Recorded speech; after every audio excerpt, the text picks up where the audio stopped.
নমস্কাৰ।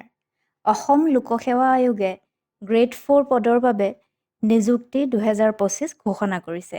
হয় বন্ধুসকল, স্বাগতম জনাইছোঁ আমাৰ চেনেল এনিনিয়াৰ জব পৰ্টেলত। APSC গ্ৰেড 4 আবেদন প্ৰক্ৰিয়া আৰম্ভ হৈছে যোৱা 10 ছেপ্টেম্বৰ 2025ৰ পৰা। আবেদনৰ অন্তিম তাৰিখ হৈছে 9 অক্টোবৰ 2025। প্ৰচেছিং ফি জমা দিয়াৰ অন্তিম তাৰিখ হৈছে 11 অক্টোবৰ 2025। নিযুক্তি বিচৰা পদৰ নাম হৈছে গ্ৰেড 4। মুঠ খালী পদৰ সংখ্যা 20টা।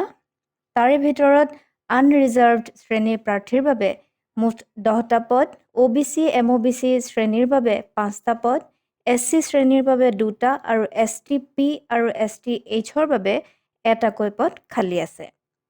আকৌ চাহ জনজাতি আৰু আদিবাসী শ্ৰেণীৰ বাবে 1টা পদ। ইয়াৰে ভিতৰত 6টা পদ মহিলাৰ বাবে সংৰক্ষিত আৰু 1টা পদ PWBD প্ৰাৰ্থীৰ বাবে সংৰক্ষিত কৰা হৈছে। দৰমহাৰ সীমা বন্ধুসকল 12,000ৰ পৰা 52,000 টকা পৰ্যন্ত।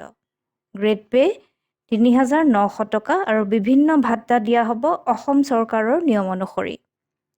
প্ৰাৰ্থীৰ বয়স 1 জানুৱাৰী 2025 তাৰিখত কমেও 18 বছৰ আৰু সৰ্বাধিক 40 বছৰ হ'ব লাগিব।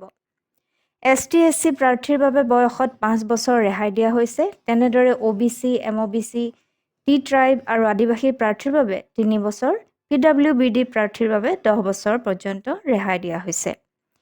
শিক্ষাগত অৰ্হতা ন্যূনতম 8ম শ্ৰেণীৰ উত্তীৰ্ণ হ'ব লাগিব আৰু সৰ্বাধিক যোগ্যতা হ'ব লাগিব HS উত্তীৰ্ণ।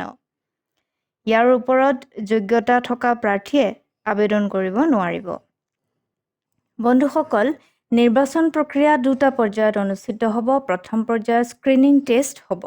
গণিত বিষয়ত থাকিব 20 নম্বৰ, অসম সংক্ৰান্ত সাধাৰণ জ্ঞানৰ প্ৰশ্ন থাকিব 20 নম্বৰৰ, তেনেদৰে ৰিজনিং 20 নম্বৰ, সামাজিক বিজ্ঞান 20 নম্বৰ, বিজ্ঞান 10 নম্বৰ আৰু ইংৰাজী বিষয়ত মুঠ 10 নম্বৰ থাকিব। দ্বিতীয় পৰ্যায়ত হ'ব সাক্ষাৎকাৰ। সফল প্ৰাৰ্থীসকলক 1:5 হিচাপত সাক্ষাৎকাৰৰ বাবে বহোৱা হ'ব। বন্ধুসকল, এই নিযুক্তিত কোনো আবেদন মাচুল নালাগে। মাত্ৰ 47 টকা 20 পইচা প্ৰচেছিং ফি হিচাপে জমা দিব লাগিব। আবেদন প্ৰক্ৰিয়া হ'ব সম্পূৰ্ণ অনলাইন।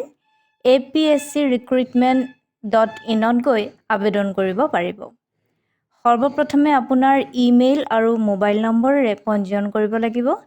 তাৰ পাছত ব্যক্তিগত তথা শিক্ষাগত তথ্য পূৰণ কৰি প্ৰয়োজনীয় নথি, ফটো আৰু ছিগনেচাৰ আপলোড কৰিব লাগিব। প্ৰচেছিং ফি আপুনি অনলাইন মাধ্যমত পৰিশোধ কৰক। ফৰ্ম জমা দি এটা প্ৰিণ্ট আউট লৈ ৰাখিব। বন্ধুসকল, এয়া আছিল APSC গ্ৰেড 4 নিযুক্তিৰ 2025 চনৰ সম্পূৰ্ণ তথ্য। যদি আপুনি চৰকাৰী চাকৰি বিচাৰে তেন্তে এই সুযোগ শীঘ্ৰেই গ্ৰহণ কৰক। এনেধৰণৰ নতুন চাকৰিৰ খবৰ জানিবলৈ আমাৰ চেনেল এনিনিয়াৰ জব পৰ্টেলক ছাবস্ক্ৰাইব কৰিবলৈ নাপাহৰিব। ধন্যবাদ।